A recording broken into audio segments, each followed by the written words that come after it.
तो देखिए, स्वागत की तैयारी कांग्रेस ने पूरी कर ली है और इसे लेकर क्या तैयारी कांग्रेस की है, हमारे सहयोगी अंकुश शर्मा भी हमारे साथ जुड़ गए हैं जो बताएंगे कि किस तरह से कांग्रेस लगातार बैठकें कर रही है, क्या कुछ कार्यक्रम राहुल गांधी का रहेगा। साथ ही बीजेपी से प्रवक्ता अनुराग अग्रवाल भी हमारे साथ जुड़ गए हैं, बीजेपी के सीनियर लीडर हैं, और साथ ही हमारे साथ नितिन भंसाली भी मौजूद रहेंगे जो कि कांग्रेस के प्रवक्ता हैं। चर्चा हम इसी को लेकर करेंगे कि ये जो राहुल गांधी का दौरा है, कितना खास ये दौरा हो जाता है और क्या मायने इस दौरे के निकाले जाएं, इन तमाम चीजों को लेकर चर्चा करेंगे। सबसे पहले अंकुश बता दीजिए कि कैसी है कांग्रेस की तैयारी राहुल गांधी के स्वागत की।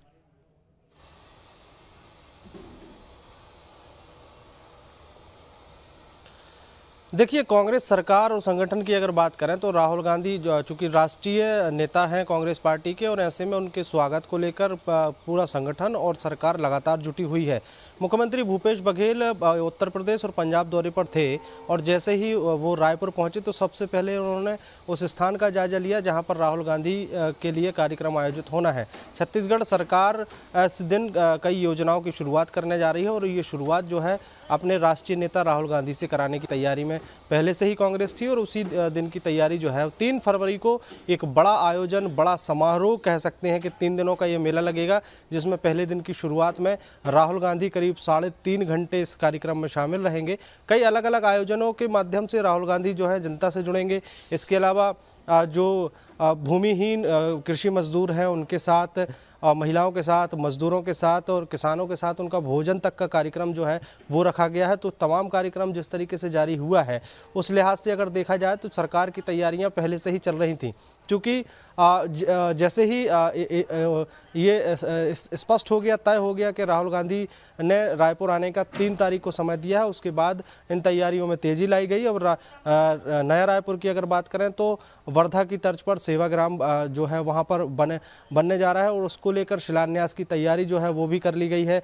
कई योजनाओं की शुरुआत जो है वो छत्तीसगढ़ से होगी, उसके लिए भी तैयारी कर ली गई है और अभी भी लगातार तैयारियां चल रही हैं। इसके लिए सरकार के लोग भी उस कार्यक्रम की तैयारियों में जुटे हुए हैं और संगठन के लोग भी उस कार्यक्रम की तैयारियों में जुटे हुए हैं। बिल्कुल, तो तैयारियां लगातार जारी है और अमर जवान ज्योति की भी यहाँ पर आधारशिला रखी जानी है, शिलान्यास इसका भी किया जाना है। हमारे साथ बीजेपी से भी अनुराग जी जुड़े हुए हैं, उनसे भी हम चर्चा करेंगे। लेकिन नितिन भंसाली जी, कांग्रेस अब अमर जवान ज्योति रायपुर में भी लाने जा रही है। विवाद हम पिछले कुछ दिनों से देख रहे हैं, इसे लेकर देखने को मिल रहा है। पहले जब अमर जवान ज्योति का जो स्मारक है उसके साथ जब विलय कर दिया गया तो उसके बाद से ही हम देख रहे हैं कि सियासत इस मसले को लेकर हो रही है, कांग्रेस लगातार सवाल उठा रही है। लेकिन अगर छत्तीसगढ़ में अब अमर जवान ज्योति जिस तरीके से राहुल गांधी आ रहे हैं नींव रखी जाएगी, तो आपको नहीं लगता कि विवाद और ज्यादा बढ़ जाएगा? क्यों विवाद बढ़ेगा? इसमें किसको समस्या है? अगर भाजपा को अमर जवान ज्योति जो शहीदों की श्रद्धांजलि में, शहीदों के सम्मान में यदि यहाँ पर प्रज्वलित की जा रही है, तो यदि उन्हें इस बात पर भी प्रॉब्लम है तो वो स्पष्ट रूप से बोले कि हमें शहीदों के सम्मान में या शहीदों को श्रद्धांजलि देने के लिए छत्तीसगढ़ में जो अमर जवान ज्योति प्रज्वलित की जा रही है उसका वो विरोध करते हैं। विरोध तो करना नहीं है।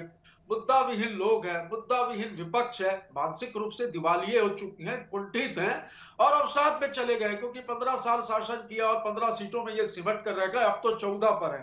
तो राहुल गांधी जी जो है वो कोई एक योजना के लिए या एक शिलान्यास के लिए नहीं आ रहे हैं। लगभग 4 कार्यक्रम, कुल 4 कार्यक्रम तय किए गए, जिसमें मैं आपको बता दूं, राजीव गांधी ग्रामीण भूमिहीन कृषि मजदूर योजना के तहत 4.5 लाख हितग्राहियों को प्रति वर्ष 6,000 रुपया राज्य सरकार देगी। पूरे देश में पहली इस प्रकार की एक योजना बनाई गई है भूमिहीन मजदूरों के लिए, कृषकों के लिए। तो एक बहुत बड़ी योजना है जो छत्तीसगढ़ लॉन्च करने जा रही है।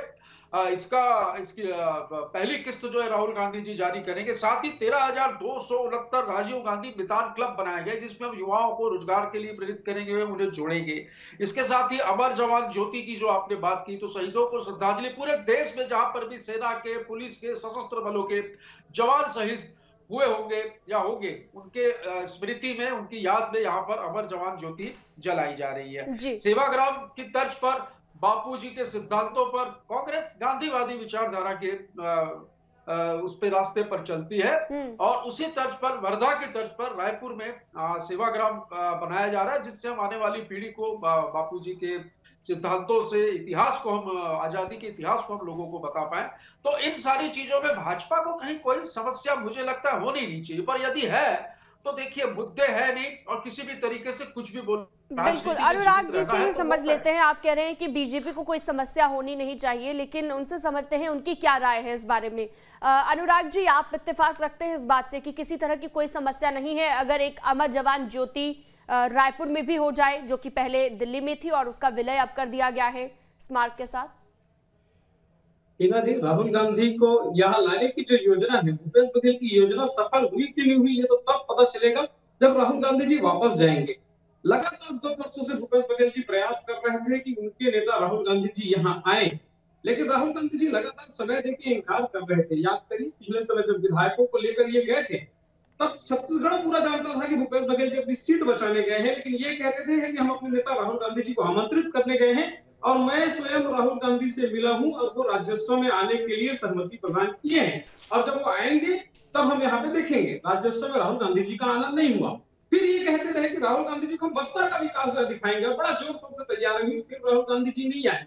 तो भूपेश बघेल जी राहुल गांधी को लाने में सफल होते दिख रहे हैं, लेकिन मुख्य मुद्दा है कि राहुल गांधी जी अब आएंगे तो उनसे एक अपेक्षा है कि छत्तीसगढ़ में आज भी जो भूपेश जी और टी एस सिंहदेव जी वाला जो मामला है उसका पटाक्षेप करके जाएं, क्योंकि अभी कुछ दिन पहले सिंहदेव जी ने फिर एयरपोर्ट में कहा था कि जिन लोगों ने बृहस्पति सिंह के मार्फत मुझे हत्या करवाने का आरोप लगाया था वही मेरी छवि खराब करने की कोशिश कर रहे हैं। तो राहुल गांधी जी जब वापस जाते जाते अगर इस मामले का पटाक्षेप कर जाएं तो मुझे लगता है तब भूपेश जी की यात्रा सफल होगी या असफल होगी तब पता चलेगा। अब बात आते हैं अमर जवान ज्योति के ऊपर। शहीदों के याद में, शहीदों के लिए अगर कोई भी कार्यक्रम होते हैं या कोई भी स्मारक बनता है, कोई भी आयोजन होते हैं, तो पूरा देश खुले दिल से उसका स्वागत करता है। इसमें तो भाजपा और कांग्रेस जैसी कोई बात नहीं होती, लेकिन इसमें भी मानना पड़ेगा भूपेश बघेल जी को कि वे कोई न कोई उपाय आय के ढूंढ ही लेते हैं। यहाँ 2 मुख्य कार्यक्रम के लिए राहुल गांधी जी आ रहे हैं। कांग्रेस के बताने के अनुसार एक अमर जवान ज्योति के प्रज्वलन के लिए, दूसरा वर्धा में सेवाग्राम की तर्ज पर एक सेवाग्राम बनाने के लिए। देखिए मुझे लगता है कि कांग्रेसियों को इतिहास पढ़ना चाहिए। कितने कांग्रेसी अमर जवान ज्योति में गए हैं और वहां की क्या स्थिति, एकदम वास्तविक स्थिति समझिएगा सिन्हा जी। अमर जवान ज्योति 1972 में 1971 के शहीदों को सम्मान देने के लिए ज्योति प्रज्वलित की गई। बिल्कुल, और ये 50 सालों से चल रही थी। लेकिन सवाल ये है कि जब इसकी शुरुआत हुई थी अमर जवान ज्योति की, उस वक्त कांग्रेस की सरकार थी और जो स्मारक है जिसमें विलय किया गया है वो बीजेपी की सरकार के दौरान शुरू हुआ, इसलिए भी कांग्रेस यहाँ पर सवाल उठा रही है। विलय करने की आवश्यकता क्या थी? ऐसा क्या था भाई जो आपने उसको विलय किया?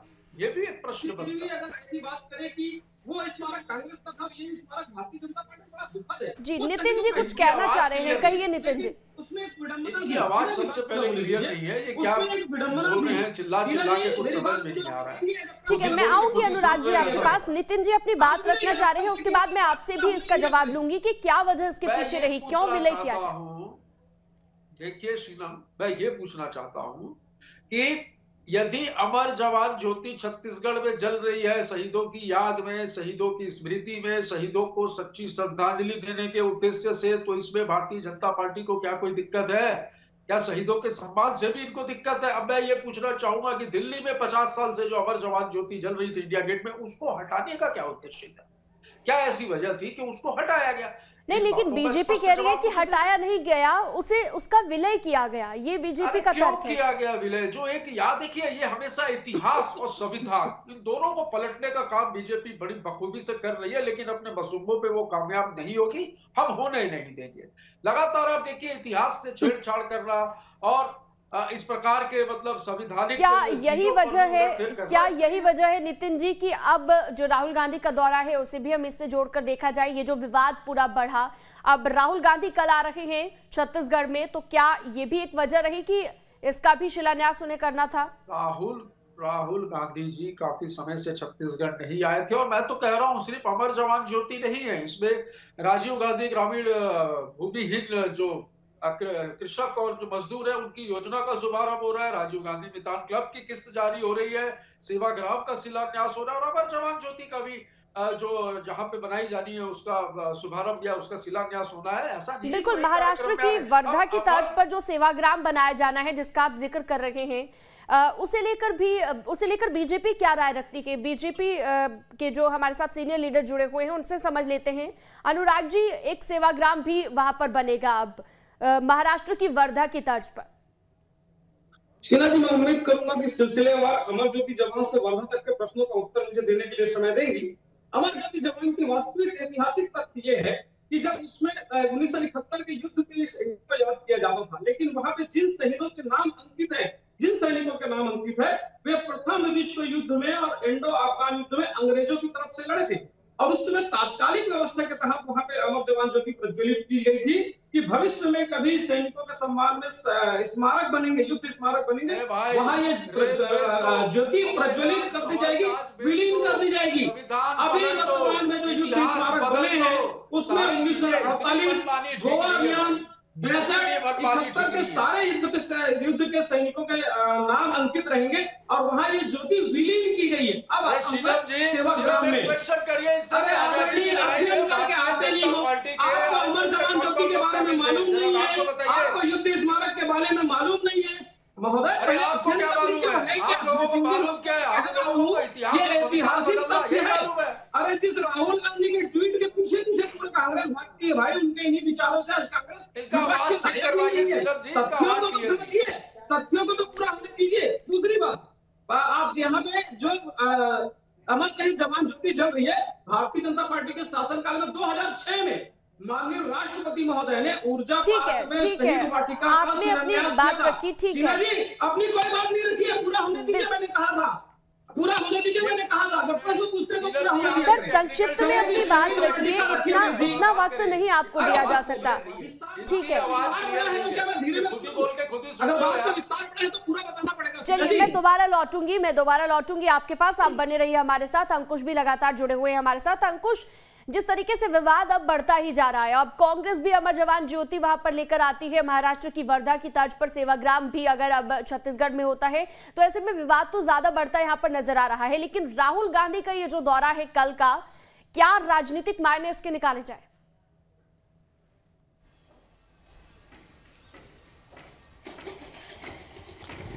देखिए, कई तरीके के मायने निकाले जा सकते हैं, क्योंकि ये आयोजन जो है उसी मेला ग्राउंड पर आयोजित हो रहा है जहां पर राहुल गांधी 2018 चुनाव के पहले भी आए थे और 2018 चुनाव के बाद में भी आए थे।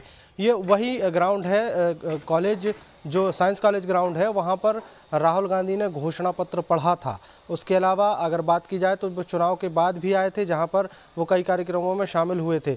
चूँकि छत्तीसगढ़ में कांग्रेस की सरकार है और कांग्रेस की सरकार 2018 में बनने के बाद से राहुल गांधी का लंबे समय से इंतजार किया जा रहा था कि सरकार जो है लगातार उनको आमंत्रित कर रही थी कि वो रायपुर आएँ और रायपुर आने के दौरान वो जनता को संबोधित करें, पार्टी के लोगों को संबोधित करें और सरकार के लोगों से मिलें।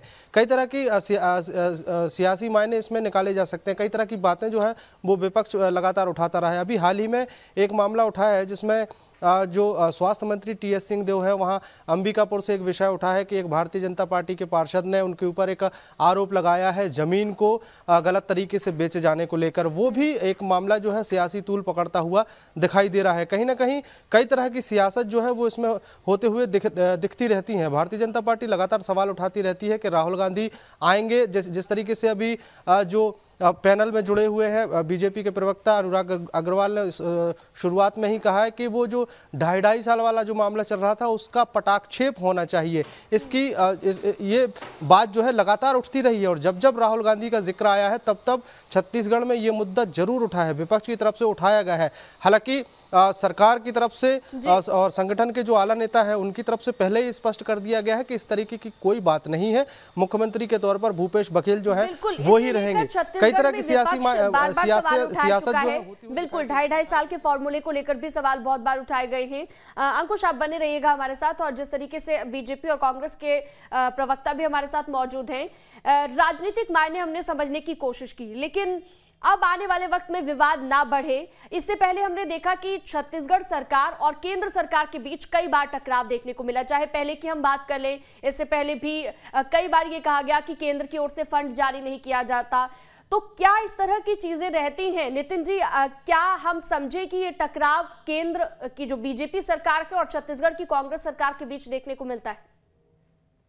देखिए, जब से प्रदेश में कांग्रेस की सरकार बनी, 15 साल के कुशासन रावण राज के बाद जिस प्रदेश में जब कुशासन कायम हुआ, तो ये भारतीय जनता पार्टी के नेताओं को इस बात की तकलीफ हुई कि इतनी बुरी हालत छत्तीसगढ़ में भाजपा की कैसे है। डे 1 से देख लीजिए आप, डे 1 से भारतीय जनता पार्टी ने छत्तीसगढ़ के साथ सौतेला व्यवहार किया है। चाहे धान खरीदी का मामला हो, चाहे बोनस देने की बात हो, चाहे वैक्सीनेशन की बात हो, या चाहे उसला चावल खरीदने की बात हो। मैं आपको बता दूं, 32,000 करोड़ रुपया हमें विभिन्न मदों के केंद्र सरकार से हमें लेने हैं, जो हमारे हिस्से के हैं छत्तीसगढ़ के, वो नहीं दिए जा रहे। तो लगातार इन सौतेले व्यवहारों की वजह से जो है ये कहीं न कहीं छत्तीसगढ़ की राजनीति को, छत्तीसगढ़ की सरकार को, यहाँ के सरकार को क्या, उनकी दुश्मनी अगर कांग्रेसियों से बिल्कुल तो टकराव है। सीधे तौर पर आपने खुद भी अभी जिक्र किया कि 32,000 करोड़ रुपए इतना है जो हमें केंद्र से फंड आना है, जो रुका हुआ है, जो नहीं आ रहा है। इस पर जवाब दीजिए अनुराग जी। शिवा जी, मैं तो उस प्रश्न का जवाब दूंगा जिस ऐतिहासिक तथ्य से कर रहे हैं। एक बात बताता हूं मैं, ऊर्जा पार्क में प्रदेश भर के लगभग 1657 शहीदों के नाम की एक दीवार बनी है। शहीद वाटिका में हर व्यक्तियों के नाम पे एक नाम तक लिखा गया वहां पे। अगर भूपेश बघेल जी चाहते तो उसे आगे बढ़ा सकते थे। वर्धा आश्रम की बात करें तो छत्तीसगढ़ में भाजपा शासन काल में 2006 पुरखौती मुक्तांगन बना था, जहाँ छत्तीसगढ़ की संस्कृति, छत्तीसगढ़ के रहन सहन, छत्तीसगढ़ की भाषाएं, बस्तर, वर्धा आश्रम बनाना चाहिए था। आगे बढ़ाते छत्तीसगढ़ के लोगों को यहाँ की संस्कृति की जानकारी से पूरा देश देखता। लेकिन भूपेश बघेल को वहाँ भी भ्रष्टाचार की भूत न देंगे और नया सरकार का निर्माण करना चाहते हैं ताकि भ्रष्टाचार की गंगा बहा सके। ये भूपेश बघेल पूर्ण रूप से छत्तीसगढ़ को एटीएम बना के जो उत्तर प्रदेश में। ठीक है, देखिए अपनी अपनी बात एक एक करके अपनी बात रखिए। अनुराग जी, लेकिन ये पुरस्कार मिलेगा कि नहीं मिलेगा, राहुल गांधी के इस दौरे को लेकर क्या प्रतिक्रिया है आपकी? चलिए वो सब चीजें हैं, पुराने विवाद है, उनका हम जिक्र नहीं करेंगे। आज का जो मुद्दा है उस पर हम आएंगे। कल का जो दौरा है, अनुराग जी बात सुनिए, कल का जो राहुल गांधी का दौरा है उसे किस तरह से देखते हैं आप?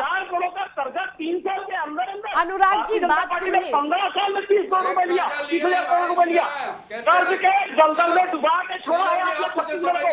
यहाँ के पैसे से असम में चुनाव लड़ते हैं, यहाँ के पैसे से उत्तर प्रदेश में चुनाव लड़ते हैं। छत्तीसगढ़ को एटीएम बना के रख। अनुराग जी, ऐसे किसी को भी बात समझ में नहीं आएगी। नितिन जी भी, आप भी ऐसे दोनों एक साथ बोलेंगे तो जनता कुछ भी नहीं समझ पाएगी। आप लोगों की देन है, आप ही लोग चला रहे थे। कितना पैसा जा रहा था दिल्ली मोदी जी? अरे महोदय, आपकी रैयत कम होता है।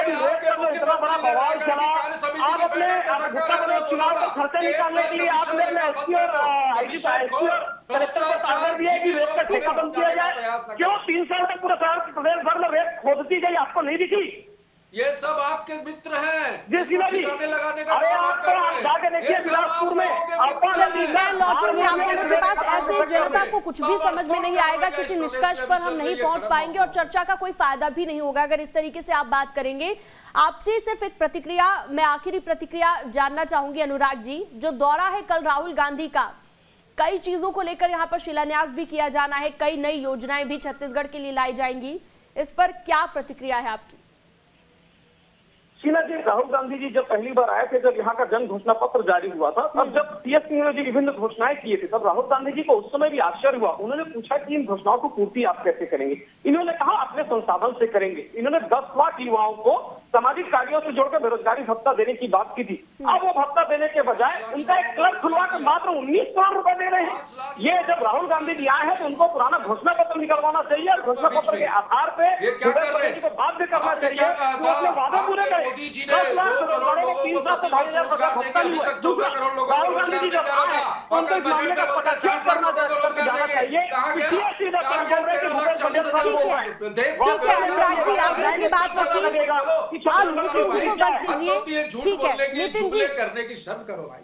आप बताइए, आप पर जिस तरह की ये बातें कह रहे हैं कि जो घोषणाएं की गई थी उन्हें पूरा नहीं किया गया। राहुल गांधी आए थे 2 साल पहले, अब दोबारा आ रहे हैं, तो क्या उन्हीं घोषणाओं